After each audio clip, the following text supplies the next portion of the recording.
মরণে কথা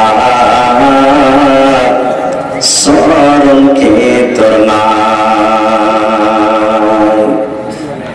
মরণে কথা স্মরণ কে তোর নাই রে মুমিন ভাই। মরণে কথা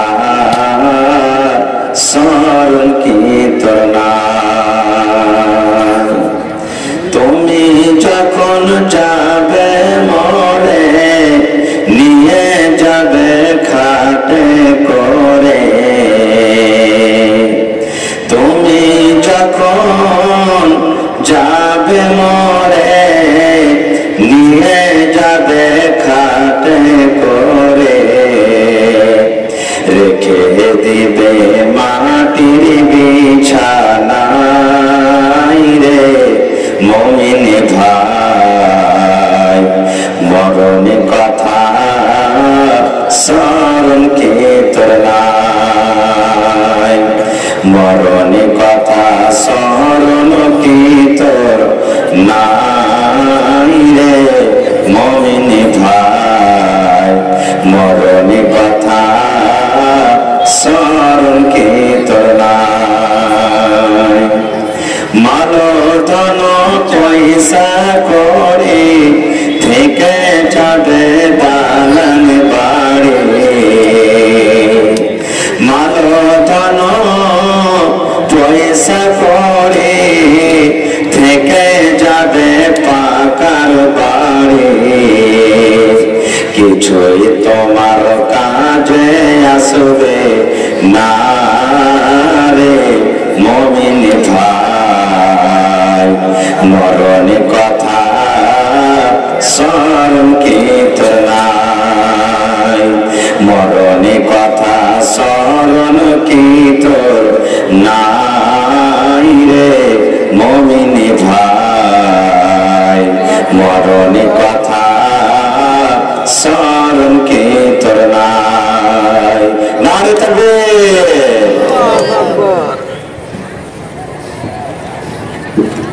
আজকে জলসা যোগ্যতম শ্রদ্ধেয় সভাপতি সাহেব, উপস্থিত ওলামায়ে কেরাম, সামনে বসে থাকা ইসলাম দরদি দিন দরদি ভাই বাবাজিরা, পর্দাশীল মায়েরা এবং খালারা, সমস্ত তারিফ ও গুণগান সে মহান আল্লাহ তাবারক ওয়া তাআলার জন্য, যে মহান আল্লাহ তাবারক ওয়া তাআলা আজকে আমাদেরকে এই জালসার পিন্ডালের তলাতে নরম গরম বিছানাকে ত্যাগ করে একত্রিত হয়ে বসে কিছু বলার ও শোনার তৌফিক দিয়েছেন। তাই আমরা সেই আল্লাহর প্রশংসা করি, অন্তর থেকে মুহাব্বতের সাথে সকলে একবার মুখ খুলে পড়েন আলহামদুলিল্লাহ। একটু জোর করে পড়েন ভাই আলহামদুলিল্লাহ। তারপর আমাদের শেষ নবী হযরত মুহাম্মদুর রাসূলুল্লাহ পড়েন সাল্লাল্লাহু আলাইহি ওয়াসাল্লামের পর অগণন দরুদ শরীফ শান্তির দ্বারা বর্ষিত হোক, আমিন। আল্লাহুম্মা সাল্লি আলাইহি আল্লাহুম্মা বারিক আলাইহি। বন্ধুগণ, আজকে আমি আপনাদের সামনে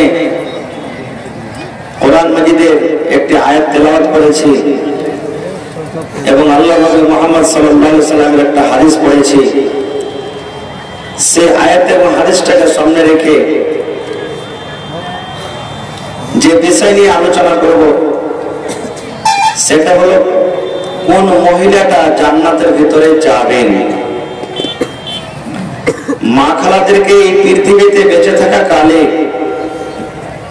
কোন এমন আমল করতে হবে যে আমলটাতে খুশি হয়ে রাজি হয়ে কিয়ামতের দিন আল্লাহ তাবারক ওয়া তাআলা তাদেরকে জান্নাত দিবেন। এ সম্পর্কে কয়েকটা কথা বলবো। আল্লাহর কাছে দোয়া করে রব্বুল আলামিন আমি যা কিছু বলবো যেন সহিহ হাদিস এবং কোরআন থেকে বলতে পারি এবং তার প্রতি ছোট বড় সকলে যেন আমরা আমল করতে পারি, তার জন্য আল্লাহ আমাদেরকে তৌফিক দেন। পড়ুন আল্লাহুম্মা আমিন। ভাই মুসলমান,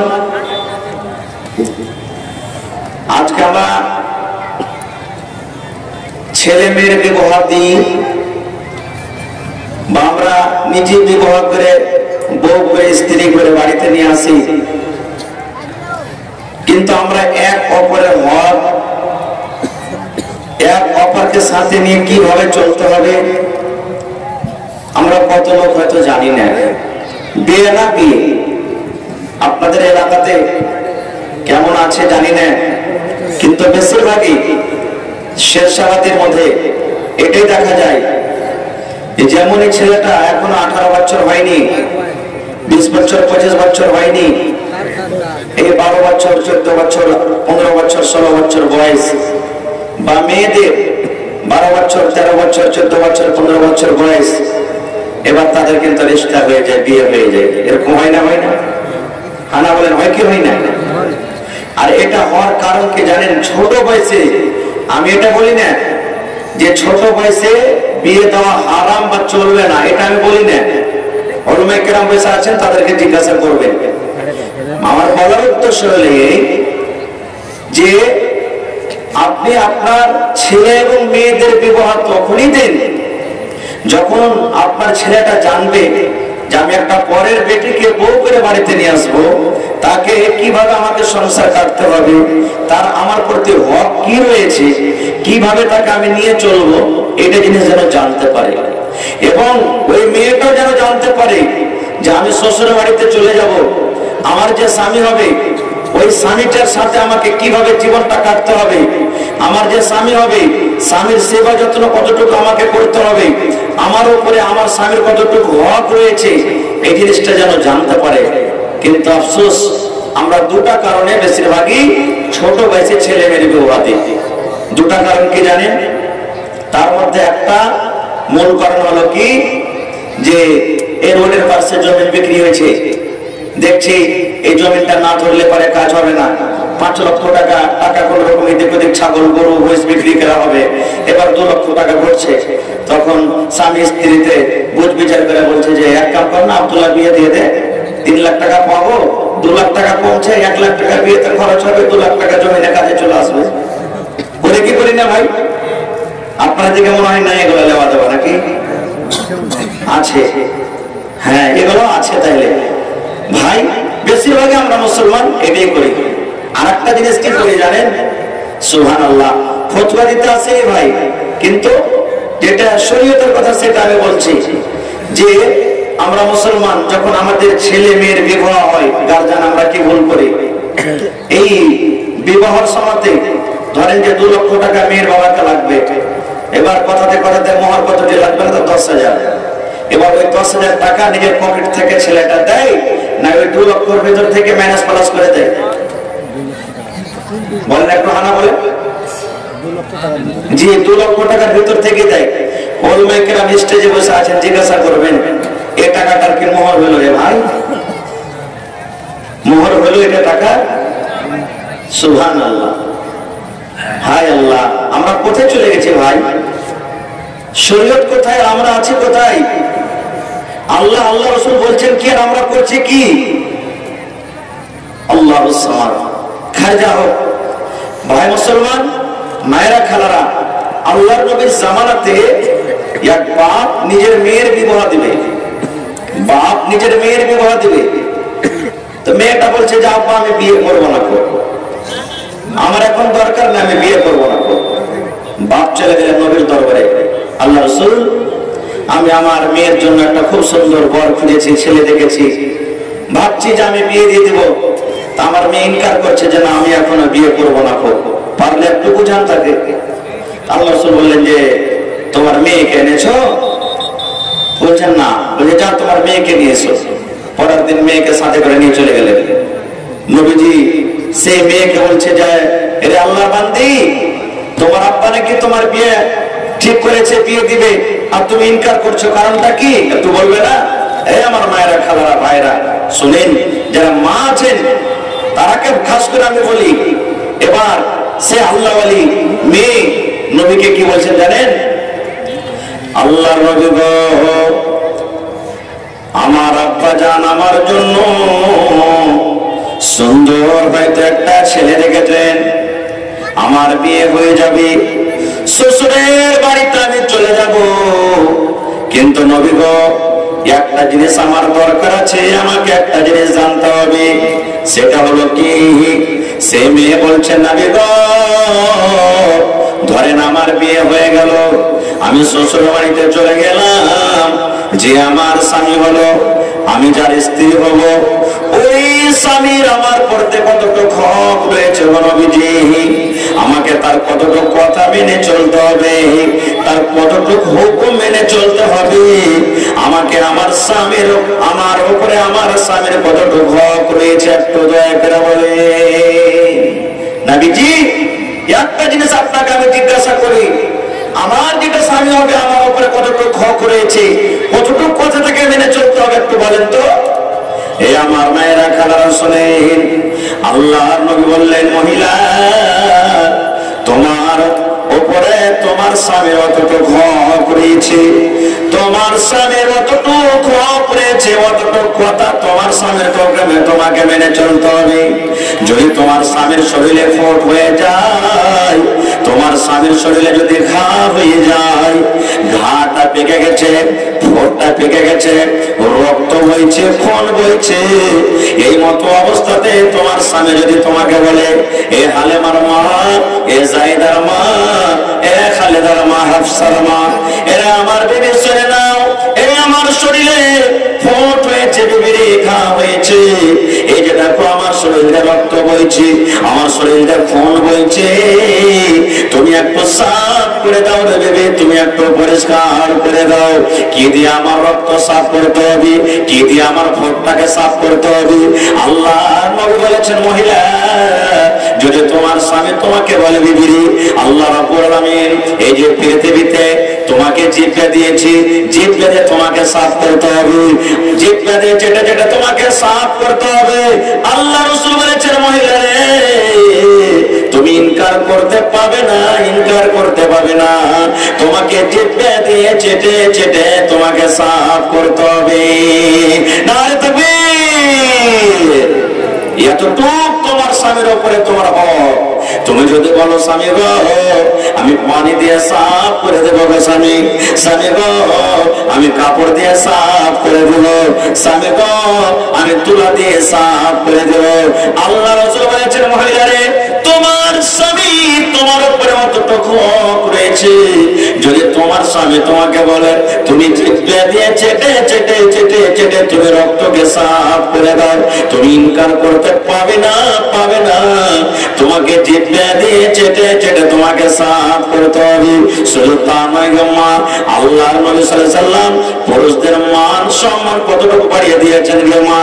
আল্লাহর নবী বলেছেন, মহিলারে তোমার স্বামী হার বাইতে গেছে চাষ করতে, মাঠে চলে গেছেন কাজ করতে, স্কুল চলে গেছেন, মাদ্রাসা চলে গেছেন, বাজারে চলে গেছেন, এবার যখন তোমার স্বামী বাড়িতে ঢুকবে আর ঢোকার সময়তে দেখছে তুমি কিন্তু রুটি তৈরি করছো, তোমার রুটি তৈরি হচ্ছে, তুমি খোলাতে তাইতে রুটি দিয়েছো, একটা হাত তোমার আছে, এবার ওই মতো সময়তে রাসূল বলেছেন, মহিলা তোমার স্বামী যদি তোমাকে বলে, আব্দুল্লাহর মা আমাকে এক গ্লাস পানি দাও, আব্দুল্লাহর মা আমাকে এক গ্লাস পানি দাও, আমাকে ক্ষুধা লেগেছে তাড়াতাড়ি গেলে খেতে দাও, কিংবা ফাতেমার মা ঘরের দিকে তুমি চলো, আমার পাঞ্জরে তুমি একটু এসে বসো, আমার দরকার রয়েছে, আল্লাহ রাসূল বলেছেন, মহিলা তুমি ইনকার করতে পাবে না, ইনকার করতে পাবে না, যেমন তোমার স্বামী তোমাকে ডাকতে যে তাড়াতাড়ি গেলে তোমার স্বামীর পরেতে তুমি লাফাই বলো, এই কথা তোমাকে বলতে হবে না, স্বামী গো 2 মিনিট দাঁড়ান, স্বামী গো 5 মিনিট দাঁড়ান, স্বামী গো 10 মিনিট দাঁড়ান, এই যে আমার রুটিটা হয়ে গেছে, রুটি আমি উঠিয়ে নিই, তারপরে আপনার কাছে আমি আসছি। আল্লাহ রাসূল বলেছেন, মহিলা তোমার রুটি জ্বলে যায়, পুড়ে যায়, ছাই হয়ে যায়, তুমি রুটি ছেড়ে দিয়ে তাড়াতাড়ি গেলে তোমার স্বামীর কাছে চলে যাও। কিন্তু সুবহানাল্লাহ, এখন মা খালাদের অবস্থা কত আল্লাহওয়ালি মহিলা আছে, স্বামীর একটা ইশারাতে লাফাই করবে, কিন্তু কত মা খালা এমন আছেন যদি কোনো কাজ কাম করেন আর স্বামী যদি কোনো কাজের আদেশ করেন, কি বলবেন জানেন? আল্লাহুস সামাদ। তোমার খুব বলে চকচক নেই নাকি, তুমি দেখতে পাও না যে আমি একটা কাজ করছি, তুমি পানিটা একটু টিপে খেতে পারবে না, খুব এই রুটি তৈরি করছে, রুটিটা তুমি লিয়ে খেতে পারবে না, কত লাটের বেটা লাঠিয়েছো, একটু কাজ করে আসছো তো খুব বড় মানুষ হয়ে গেলে নাকি, আমি যে সারাদিন বাড়িতে কাজ করছি তা আমাকে তুমি দেখতে পাও না? ওরে আল্লাহ, এমন খোঁচা মেরে মেরে কথা বলবে ভাই, মনে হয় ওর সারা দিনের পিপাসা ক্ষুধা যত আছে সব কথা শুনে পেট ভরে গেল। এরকমও মা খালা আছে জিনা। এ আমার মায়েরা খালারা, কোন মহিলাটা জমিনের উপরে ভালো, কোন মহিলাটা হলো উত্তম?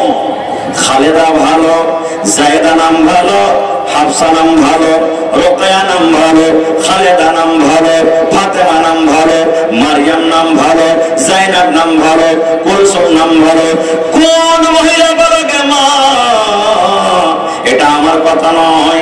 1400 বছর আগে একজন সাহাবী নবীকে প্রশ্ন করলেন, ইয়া রাসূলুল্লাহ আইয়ুন নিসাই খায়র।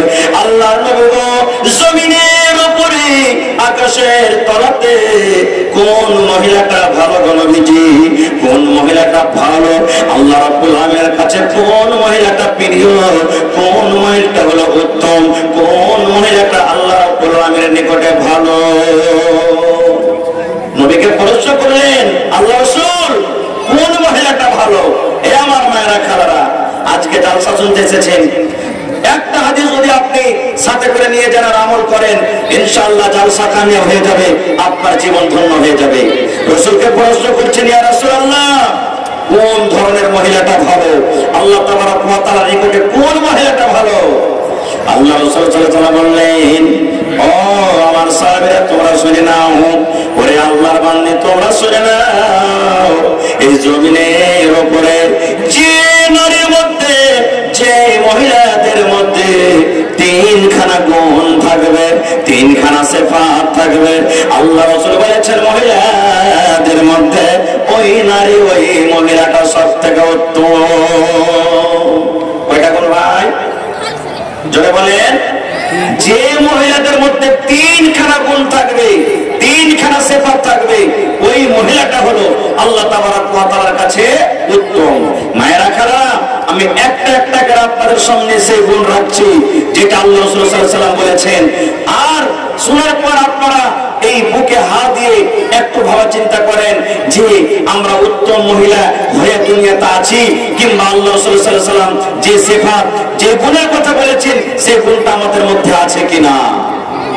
আল্লাহ রাসূল সাল্লাল্লাহু আলাইহি ওয়াসাল্লাম বলেছেন, যে মহিলাদের মধ্যে তিনখানা গুণ রয়েছে, যে নারীর মধ্যে তিনখানা সিফাত রয়েছে, ওই মহিলা হলো আল্লাহ রাব্বুল আলামিনের কাছে উত্তম ভালো। তার মধ্যে এক নম্বর রাসূল বলেছেন, এরা মহিলার দল, তোমার স্বামী যখন হাট থেকে, বাজার থেকে, মাদ্রাসা থেকে, স্কুল থেকে, কলেজ থেকে, বাজার থেকে যখন বাড়িতে ঢুকবে, স্বামীর দিকে তোমাকে 10 গ্রাম 15 গ্রাম একটু হাসি দিতে হবে। তাবাসসুম, মুচকি মেরে যাকে আমরা হাসি বলি। আল্লাহ রাসূল বলেছেন, তোমার স্বামী হাট থেকে, বাজার থেকে যখন বাড়িতে ঢুকবে, স্বামীর দিকে একটু তুমি 10-15 গ্রামের মুচকি হাসি দিয়ে দাও। এতে কি হবে? স্বামীর দিকে যদি আপনি একটু হাসি দিয়ে দিলেন, আপনার স্বামী সারাদিন কাম কাজ করে যা খাস্তানা করন্ত হয়েছে সব দূর হয়ে যাবে। কিন্তু হ্যাঁ, আপনারা তো বলবো ভাই, আপনারা যখন বাড়িতে ঢুকবেন, আপনার মনে যতই ব্যথা থাক, বাড়িতে যখন আপনি ঢুকবেন, আপনাকে একটু মুখটা হাসি নিয়ে যেতে হবে, না হলে পাউরুটি বিস্কুটের মতন মুখটাকে ভারী নিয়ে যাবেন, আর আপনার স্ত্রী আপনার দিকে হাসবে, আর আপনি যদি মুখটাকে ভারী করে যান, বাড়িতে খাইছে মচমচ করছে, আমার সারাদিন কি হয়েছে সেটা আমি জানছি, তো ভাই আপনার স্ত্রীটার মন খারাপ হবে না রে ভাই? হবে না? বলেন হবে না? হবে না ভাই মুসলমান?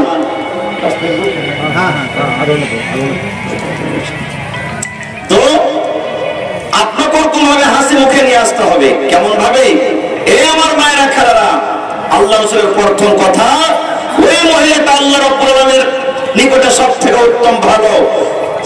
বুকে ব্যথা আছে, বুকে কষ্ট আছে, মনে ব্যথা আছে, ব্যথা থাকতে গেলেও স্বামী যখন বাড়িতে ঢুকবে, স্বামীর সাথে হাসির কথা বলতে হবে। একবারে স্বামীর দিকে দেখে আল্লাহুস সামাদ, মনটাকে একটু খুশি করে দিতে হবে। কেমন ভাবে? একটা মাত্র উদাহরণ দিব। মহিলাদেরকে কিভাবে খুশি করতে হবে স্বামীকে, মহিলাদের বুকে যদি ব্যথা থাকে কিভাবে স্বামীর সাথে ব্যবহার করতে হবে, একটা হাদিস বলবো, কেমন সই হাদিস। আল্লাহ রাসূল সাল্লাল্লাহু আলাইহি ওয়াসাল্লামের জামানাতে নবীজি একদিন বললেন, ও আমার সাহাবীরা, তোমাদেরকে অমুক জায়গাতে লড়াই করতে, যুদ্ধ করতে বা তাবলীগের কামে যেতে হবে। কে কে যাবে? নাম লেখাও। একজন সাহেব বললেন হুজুর আমি যাব, উনি বলছেন হুজুর আমি যাব, উনি বললেন হুজুর আমি যাব, উনি বললেন হুজুর আমি যাব। এই করে করে কিছু সাহাবী নাম লিখে দিলেন। সব সাহাবীর কথা বলবো না। এবার নবীজি কি বলছেন, এরে আমার সাহাবীরা, তোমরা নিজের নিজের বাড়িতে চলে যাও, তোমরা নিজের মায়ের সাথে দেখা করে নাও, বিবির সাথে তোমরা দেখা করে নাও, ছেলের সাথে তোমরা দেখা করে নাও। কারণ যে জায়গাতে তোমরা যাবে, দাওয়াতের কামে জিহাদে তোমরা যাবে, তোমরা বাড়ি তার ঘুরতে পারবে কে পারবে না সেটা আল্লাহ জানেন, কেউ জানে না। এজন্য তোমরা বাড়ি চলে যাও আর নিজের ছেলে মেয়ের সাথে তোমরা দেখা করে নাও। সব সাহাবীর কথা বলতে পারবো না ভাই, একটা মাত্র সাহাবী যার নাম হলো আবু তালহা রাদিয়াল্লাহু তাআলা আনহু, সেই সাহাবী বাড়ি গেলেন।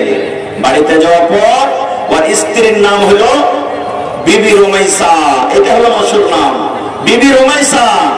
এবার আবু তালহার কিন্তু একটা বাচ্চা ছিল, রুমাইয়ের নাম, তার 7 বছর 5 বছর 8 বছর এই ধরনের একটা ছোট বাচ্চা ছিল। আবু তালহা রাদিয়াল্লাহু তাআলা আনহু বাড়িতে গেলেন। এবার বিবিকে বলছেন, বিবি রে, আল্লাহর নবীর ডাক হয়েছে রে বিবি, আমি অমুক জায়গাতে আমি চলে গেলাম, আমি কয়দিন থাকবো সেটাও আমি জানি না। বিবি রে, আর ঘুরতে পারবো কি পারবো না, তোমার সাথে আর দেখা হবে কি হবে না সেটা আমি জানি না, আল্লাহ জানেন।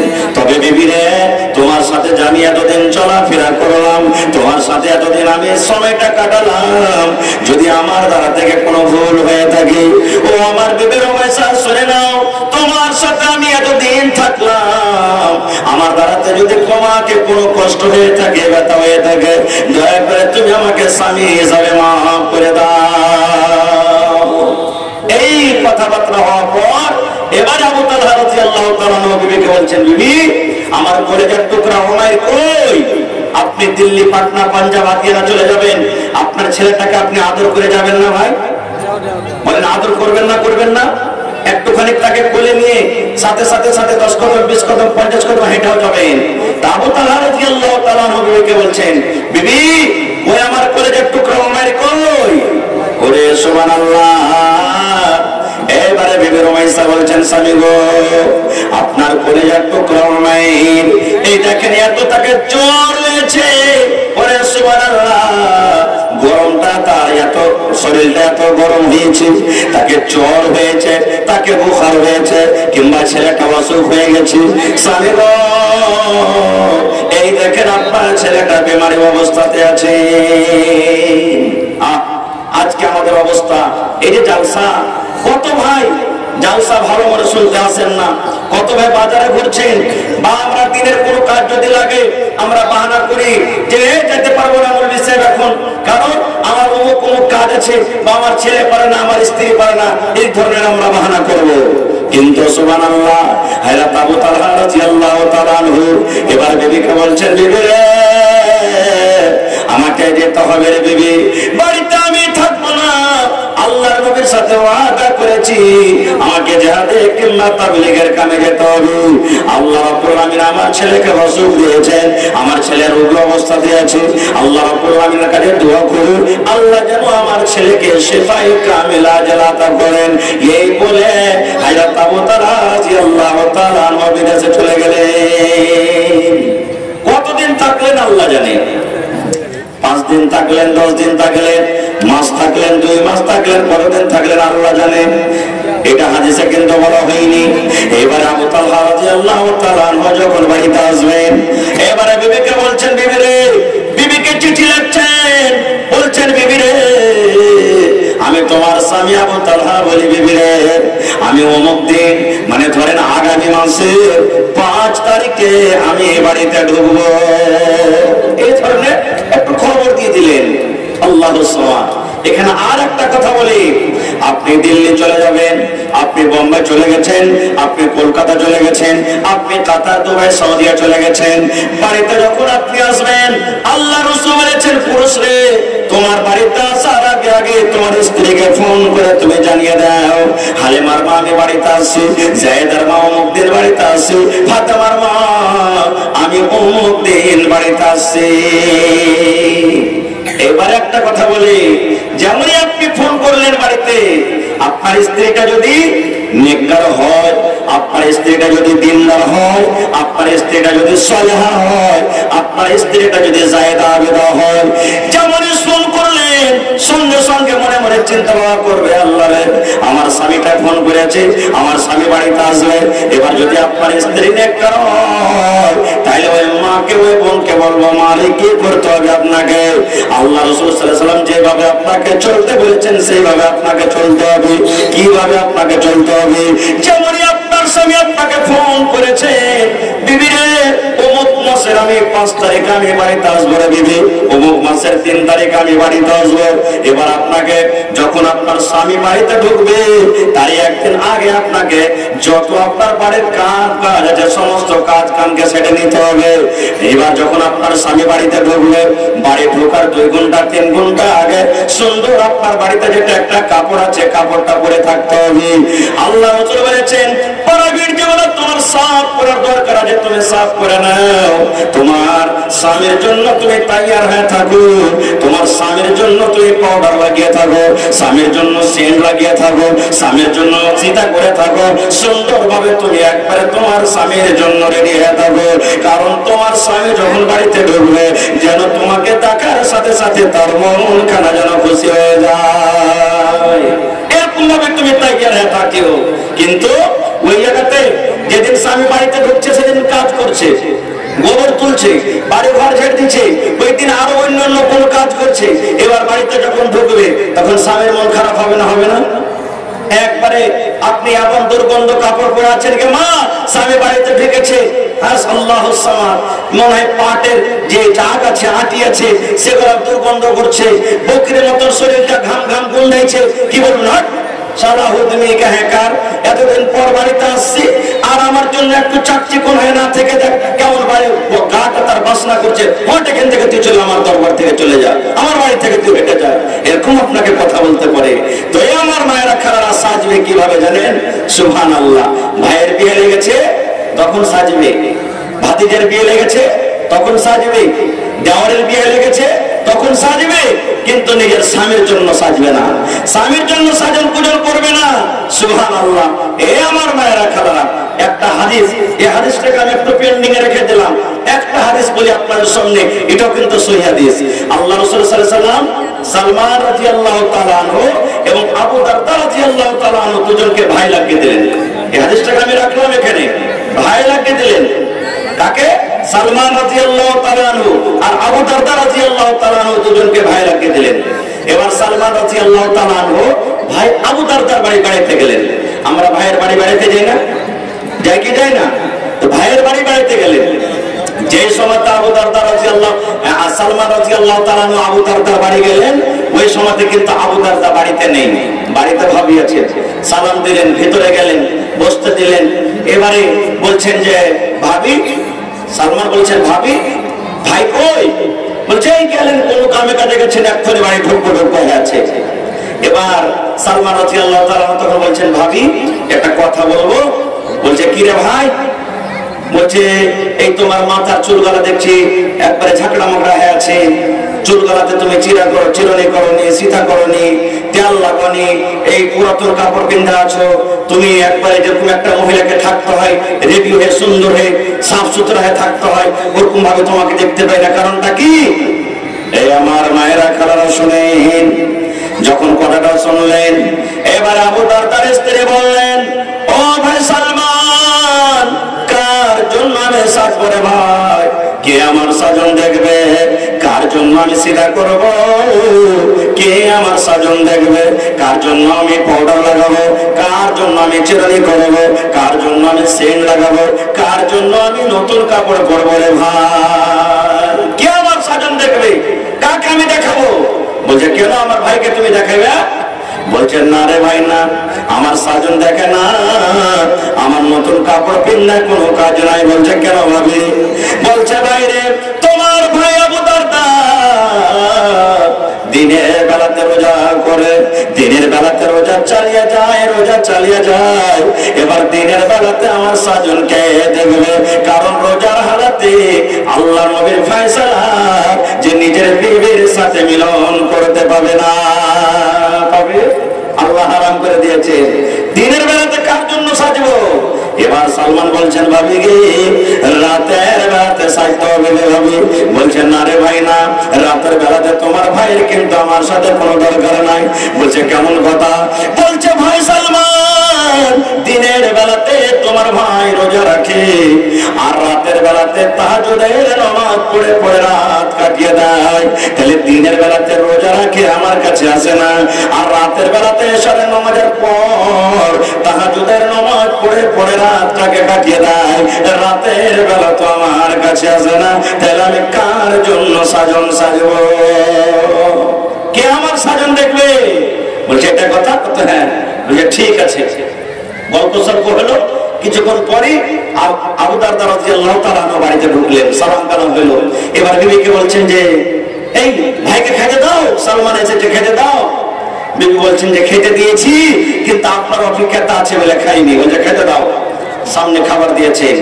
এবারে সালমান রাদিয়াল্লাহু তাআলা আবু দারদাকে বলছেন তুমিও এসো, মেহমানের সাথে মেজবানকে বসতে হবে, তুমিও এসো। বলছে না রে ভাই তুমি খাও। বলছে কেন? বলছে আমি রোজা করে আছি যে। বলছে কেমন রোজা? বলছে নফল রোজা।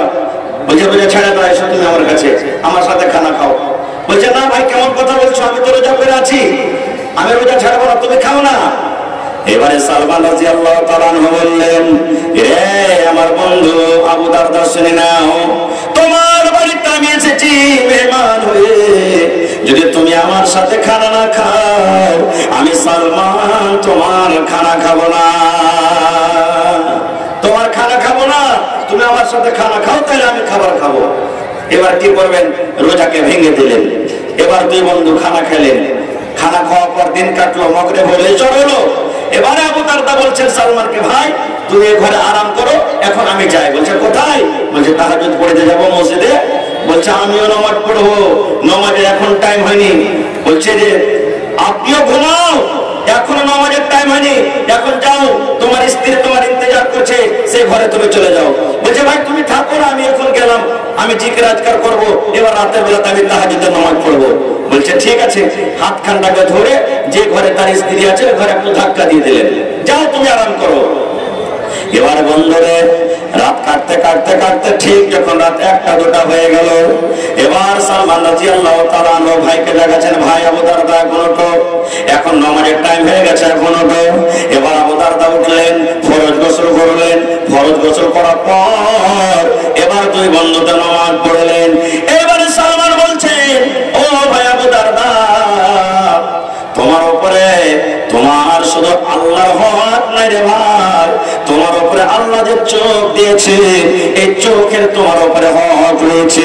আল্লাহ যে তোমাকে স্ত্রী দান করেছেন, এই যে স্ত্রী হলো একটা নিয়ামত, তোমার বাড়িতে তোমার স্ত্রী আছে, এই স্ত্রীর তা তোমার উপরে হক রয়েছে। আল্লাহ যে রাতটাকে দিয়েছেন, এই রাতটা আরাম করার জন্য, এই রাতটাতে আরামও তোমাকে করতে হবে। মেহমান বাড়িতে আসতে গেলে মেহমানের হক রয়েছে তোমার উপরে।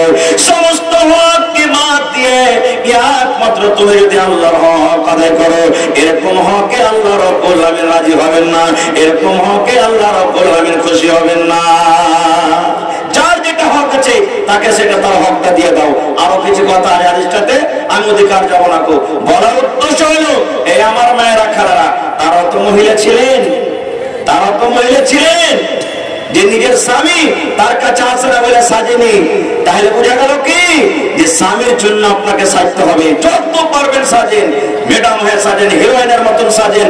আপনাকে বলবো যে স্ত্রীর যেটা দরকার, এখন যেভাবে ফ্যাশন চলছে, আপনার শক্তি মতো আপনাকে তা কিনে দিতে হবে, চিরুনি দিতে হবে, সেন্ট দিতে হবে, সেন্টওয়ালা তেল দিতে হবে, পাউডার দিতে হবে, আপনাকে যেটা ভালো লাগবে সেটা আপনাকে আপনার স্ত্রীকে দিতে হবে। কিন্তু কত ভাই কাঞ্জুসিগিরি করছেন, ভাই বখিলি কাঞ্জুসি করছেন না কো খায় যাও।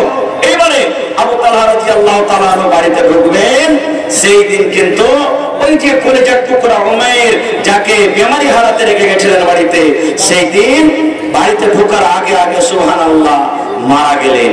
মানুষ যদি মারা যায়, মৃত্যুর খবর পড়ে পান, কি দোয়া পড়বেন বলেন তো? ইন্না লিল্লাহি ওয়া ইন্না ইলাইহি রাজিউন।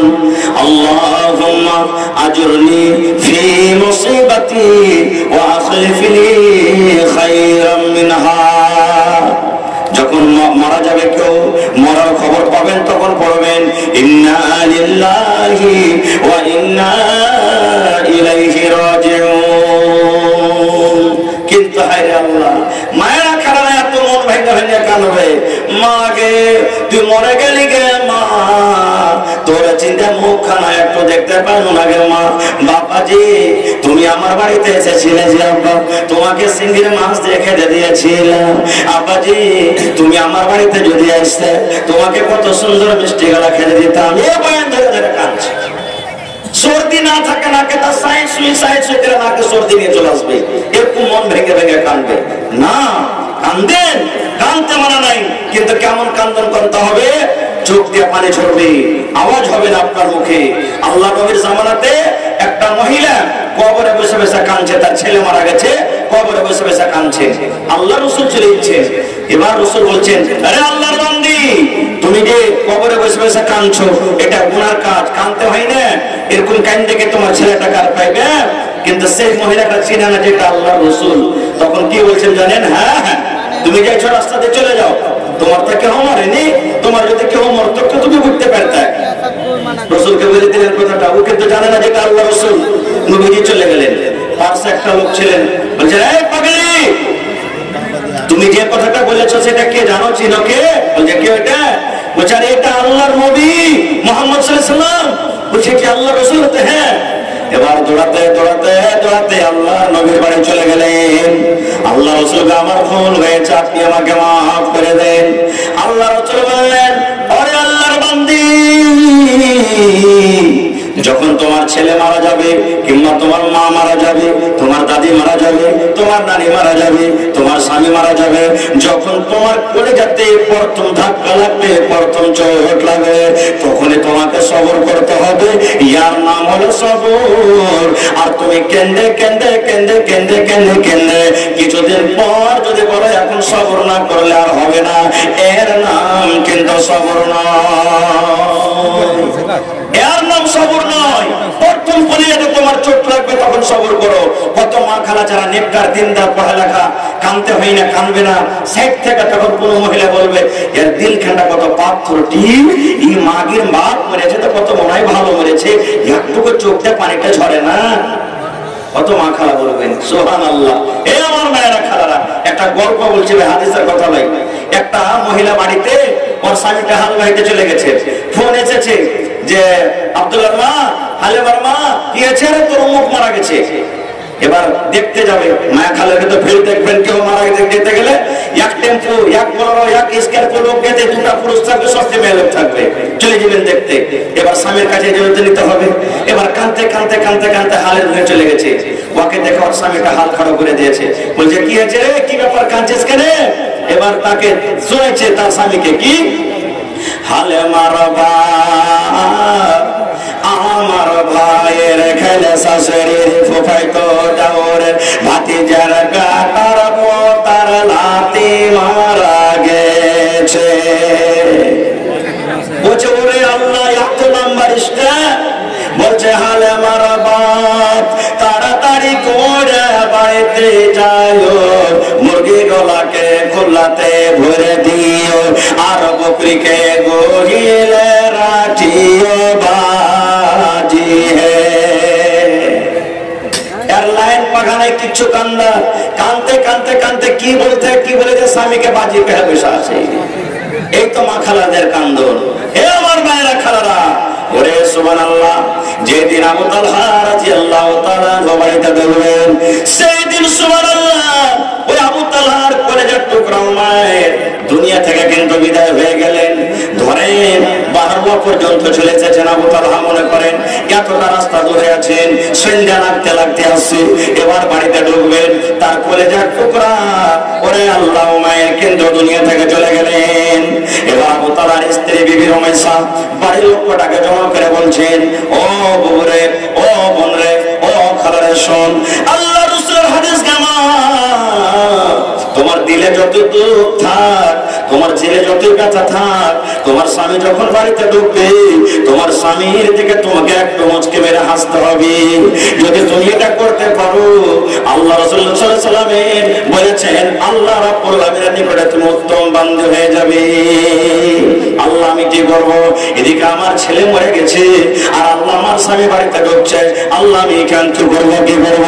এইবারে বিবি রয়েছে বাড়ির সমস্ত লোকটাকে জমা করে বলছেন, বুবুরে আমি আমার কলেজার টুকরাকে আমি ঘরের ভিতরে ঢেকে দিলাম, আর আমার স্বামী যখন বাড়িতে ঢুকবেন আমাকে যা ইস্তেকবাল করার, স্বাগতম করার আমি করব।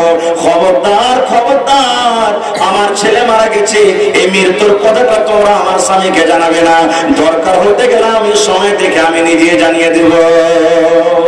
মানা করে দিলেন যে আমার স্বামীকে এই ছেলের খবরটা কেউ তোমরা দিও না, দরকার যখন হবে সময় দেখে আমি নিজে দিয়ে দেব। ঠিক ছেলেটাকে ঢেকে দিলেন ঘরে। এবার স্বামীর জন্য ইস্তেকবাল, সুবহানাল্লাহ। স্বামী বাড়িতে ঢুকলেন, ওয়েলকাম, স্বাগতম, আহলান, এরকম ভাবে স্বাগতম করলেন। তারপরে বাড়িতে ঢুকলেন। বাড়িতে ঢোকার পর এবার যা খাবার ছিল বাড়িতে পেশ করলেন। এবারে আবু তালহা রাদিয়াল্লাহু তাআলা বিবিকে বলছেন, বিবি আমার কলেজের টুকরা মায়ের কই, ওই আমার ছেলেটা কই, আমি যে তাকে বেমারি হারাতে রেখে গেছিলাম, ওই আমার ছেলেটা।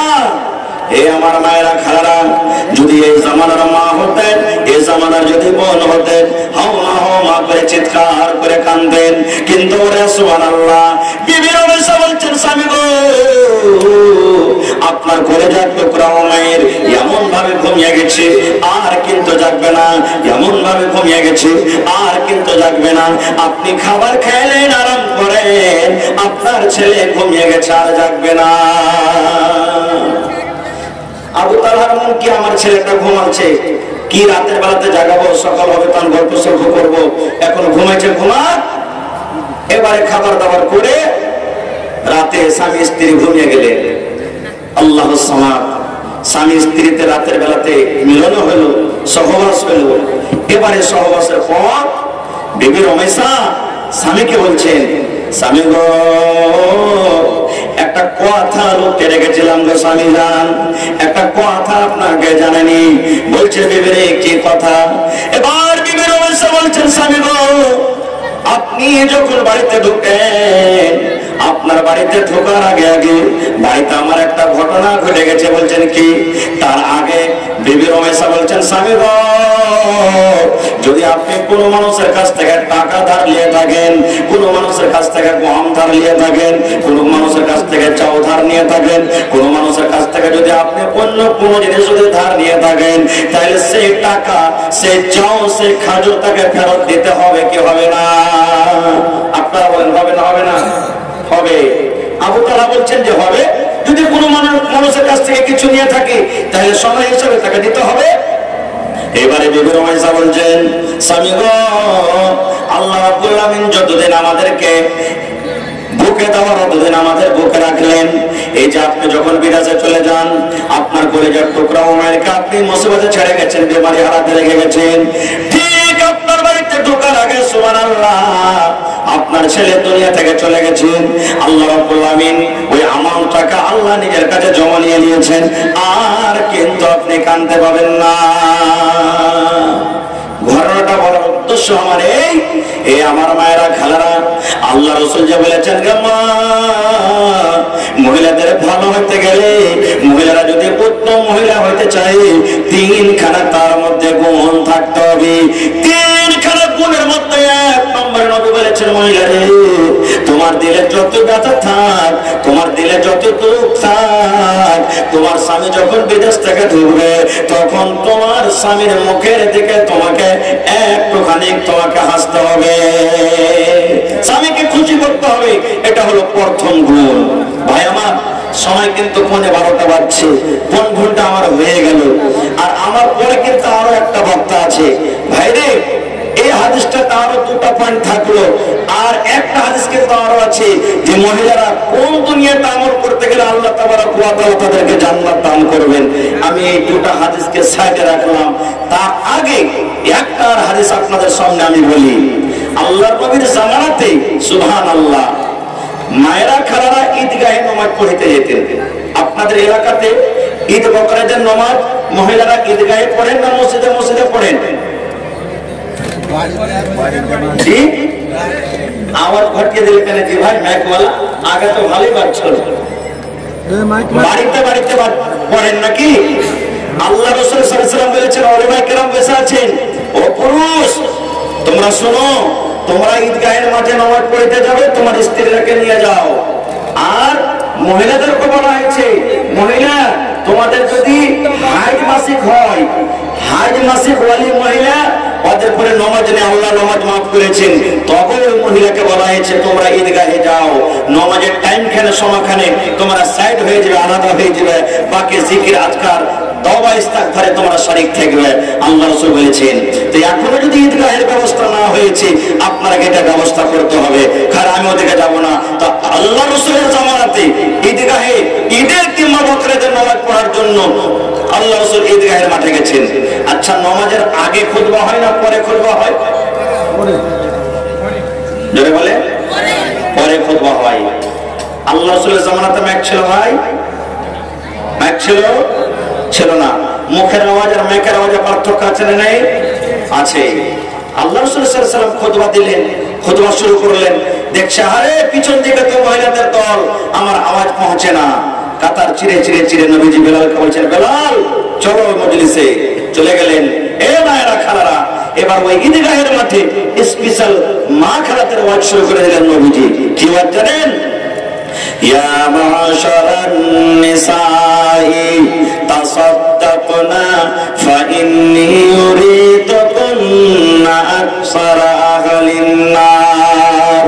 আল্লাহ নবী ওয়াজ শুরু করে দিলেন, ইয়া মাশারান নিসাই, ও মহিলার দল, ও নারীর দল, তোমরা দান করো, তোমরা সাদকা করো, তোমরা খায়রাত করো। কেননা আমি নবী, আমাকে জান্নাত দেখা হয়েছে, আমাকে জাহান্নাম দেখা হয়েছে। ওরে সুবহানাল্লাহ, আমি জাহান্নাম ঘুরে ঘুরে দেখলাম, জাহান্নামে আমি নজর করলাম, শুধু মহিলা আর মহিলা, শুধু নারী আর নারী, শুধু মহিলাদেরকে দেখলাম জাহান্নামের আগুনে জ্বলছে পড়ছে, হাওমাও করে চিৎকার করছে, আল্লাহ মরে গেলাম, মা মরে গেলাম, আল্লাহ বাঁচাও, আল্লাহ বাঁচাও। আমি জাহান্নামের আগুনে তোমাদেরকে বেঁচে দেখলাম। এই জন্য মহিলারে তোমরা দান করো, সাদকা করো। দান করতে গেলে আল্লাহ রাব্বুল আলামিন হয়তো তোমাদের মুসিবতকে দূর করে দেবেন। ও মহিলা, তোমরা দান করো, সাদকা করো, কারণ আমি নবী তোমাদেরকে জাহান্নামের আগুনে বেশি পড়তে দেখলাম। যখন কথাটা বলা, মহিলাদের মধ্যে প্রশ্ন করে দিলেন, ওয়া বিমা ইয়া রাসূলুল্লাহি, আল্লাহর নবী গো, কোন মহিলা দুনিয়াতে এমন পাপ করে, গুনাহ করে? মহিলাদের মধ্যে কোন এমন গুনাহ হয়ে যায়, নারীরা কোন এমন পাপ করে যে পাপের কারণে আল্লাহ নারাজ হয়ে মহিলাদেরকে জাহান্নামের আগুনে দিয়েছেন? সেই পাপের কারণে আপনি মহিলাদেরকে জাহান্নামের আগুনে দেখেছেন। নবী গো, দয়া করে একটু সেই পাপের কথাটা বলে দেন।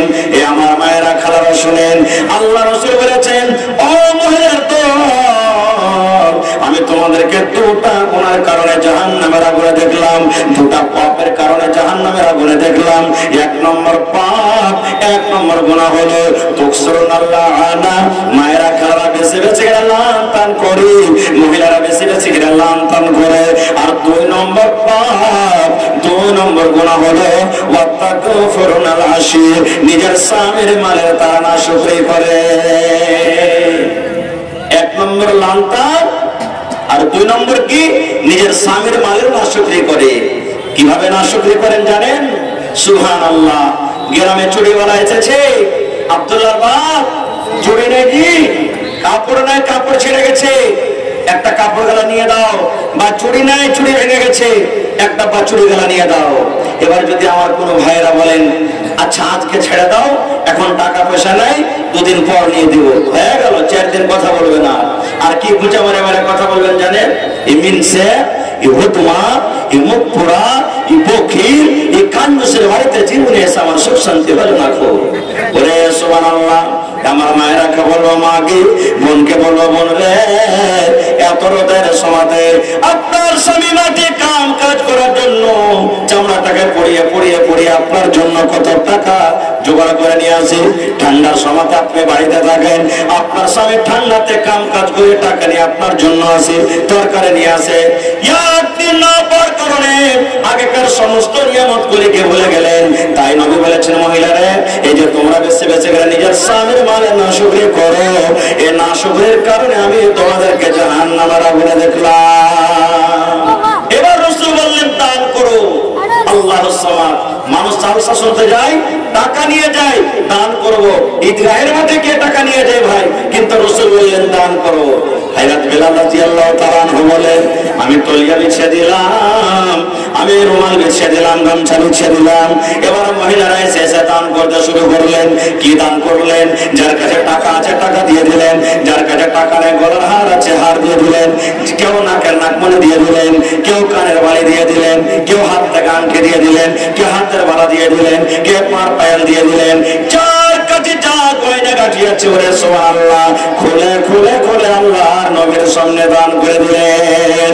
নারে তাকবীর। ভাই আজকে দেখি এই মাদ্রাসার জন্য কোন মা, কোন দাদি, কোন নানি, কোন খালা এমন কেউ আছেন গোলা থেকে সোনার হোক কিংবা চান্দির হোক একটা হার দান করতে পারবেন? দেখে কোন আল্লাহর বান্দি আছেন হাত থেকে আংটি দান করতে পারবেন? দেখে কোন আল্লাহর বান্দি আছেন পা থেকে পায়েল দিতে পারবেন? আল্লাহুস সামাদ। এই বছরে যত জালসা করেছি ভাই, এক এক দুটা জালসা পার না হলে প্রত্যেক জালসাতে 5 খান 10 খান 15 খান 20 খান করে গহনা গাঁঠি পাওয়া গেছে। ভাইরাকে বলবো, ভাইরে এটা হলো মাদ্রাসা। মাদ্রাসা হলো মুসলমানের জান, মাদ্রাসা হলো মুসলমানের শান, মাদ্রাসা হলো মুসলমানের মান। এই মাদ্রাসা আছে আমাদের ঈমান আছে।